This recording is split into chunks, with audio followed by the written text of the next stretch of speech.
kenapa nggak nge-gym?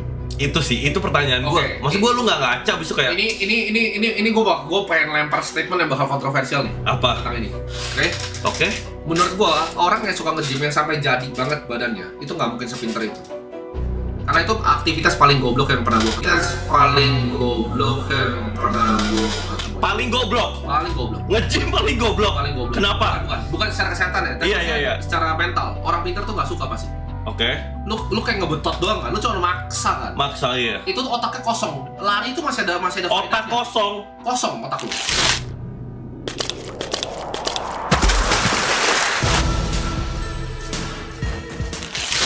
Akhir-akhir ini ada pernyataan yang bikin kaget. Nge-gym itu bikin otak kosong. Pernyataan ini sempat viral banget dilontarkan oleh seorang konten kreator bernama Timothy Ronald. Sontak banyak yang pro, banyak juga yang kontra. Nah, kok bisa ya ada anggapan seperti itu?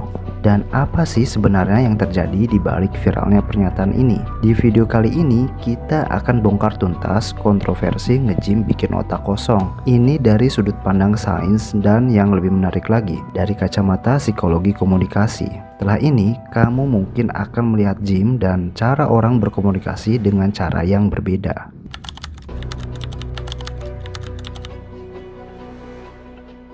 Jadi, apa sebenarnya yang dilontarkan Timothy Ronald sampai bikin geger jagat maya? Pada dasarnya, ia menyampaikan pandangan bahwa terlalu fokus pada aktivitas fisik seperti nge-gym bisa membuat seseorang kurang fokus pada pengembangan intelektual atau berpikir kritis, bahkan sampai mengklaim otak jadi kosong. Pernyataan ini tentu saja langsung memicu beragam reaksi. Ada yang setuju, mungkin karena punya pengalaman serupa atau memang punya pandangan skeptis terhadap otot saja. Tapi jauh lebih banyak yang kontra, terutama dari kalangan pegiat olahraga, akademisi atau siapapun yang merasa pernyataan itu menyesatkan dan merendahkan. Perdebatan pun pecah di mana-mana. Tapi kenapa sih satu kalimat ini bisa begitu viral dan memecah belah opini? Ngamuk lah semua asosiasi atau orang-orang yang vegan dan vegetarian tersebut marah lah, ngamuk lah pasti kan, ngamuk, udah ngamuk kena mental nih orang, kena mental. Aku pribadi sama sekali tidak tersinggung dengan opininya Timothy karena aku melihatnya dia itu tidak sedang menghina siapapun. Dia itu kemungkinan sedang berada dalam kondisi cognitive dissonance, yaitu kondisi ketegangan psikologis yang biasanya terjadi ketika ada suatu value atau belief system yang tidak sejalan dengan action kita sendiri.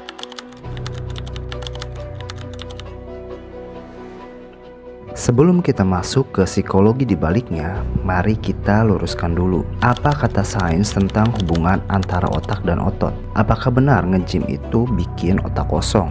Jawabannya justru sebaliknya.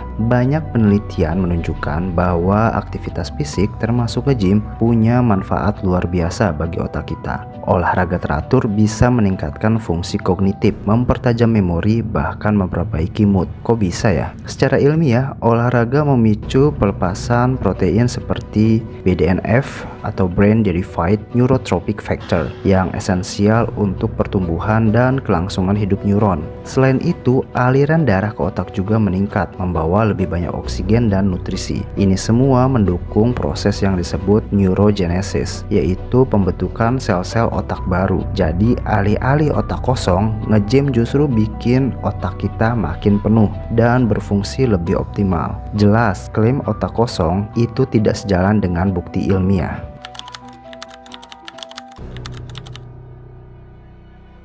Nah, ini dia bagian yang seru.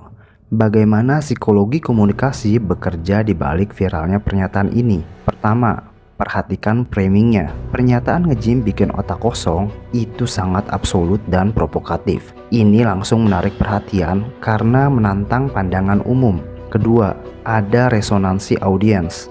Bagi sebagian orang yang mungkin malas olahraga atau merasa otak lebih penting dari otot, pernyataan ini bisa jadi pembenaran. Yang pasti ya pembenaran yang nyaman. Tapi bagi yang lain, terutama pegiat gym, ini terasa seperti serangan pribadi terhadap pilihan gaya hidup dan bahkan kecerdasan mereka.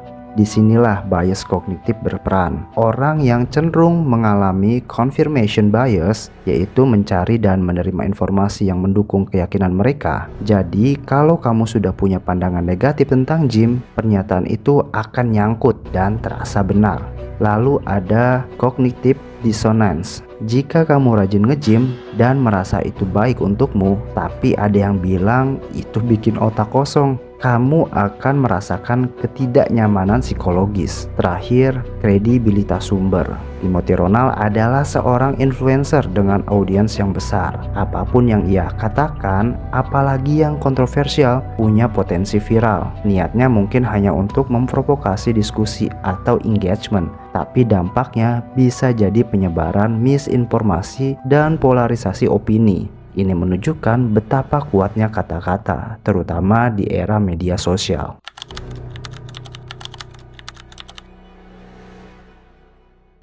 Dari kontroversi nge-gym bikin otak kosong ini, ada beberapa pelajaran berharga yang bisa kita ambil. Pertama, ini adalah pengingat keras tentang pentingnya berpikir kritis dan selalu cek fakta. Jangan mudah menelan mentah-mentah setiap pernyataan yang viral, apalagi yang terdengar provokatif. Kedua, ini menyoroti tentang tanggung jawab besar seorang konten kreator. Kata-kata mereka punya kekuatan untuk membentuk opini publik, dan misinformasi bisa berdampak luas. Ketiga, kita belajar tentang pentingnya nuansa. Hidup itu tidak hitam putih. Olahraga dan pengembangan intelektual itu bukan pilihan yang saling meniadakan, justru bisa saling mendukung. Jangan mudah terjerumus dalam generalisasi berlebihan. Akhirnya, kontroversi ini mengajak kita untuk menjadi konsumen informasi yang lebih cerdas, yang selalu mencari kebenaran, bukan sekedar sensasi. Karena pada akhirnya, otak yang penuh itu adalah otak yang kritis dan selalu ingin belajar.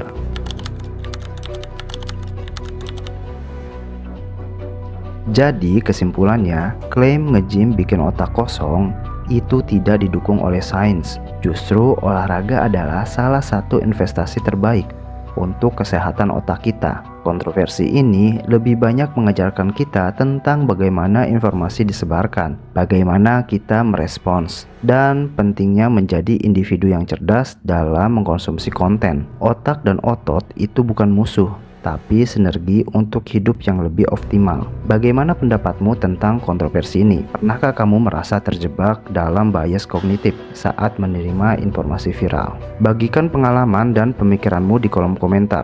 Jangan lupa like video ini jika kamu merasa tercerahkan. Share ke teman-temanmu dan tentu saja subscribe channel ini agar kita terus bisa belajar hal-hal menarik lainnya bersama.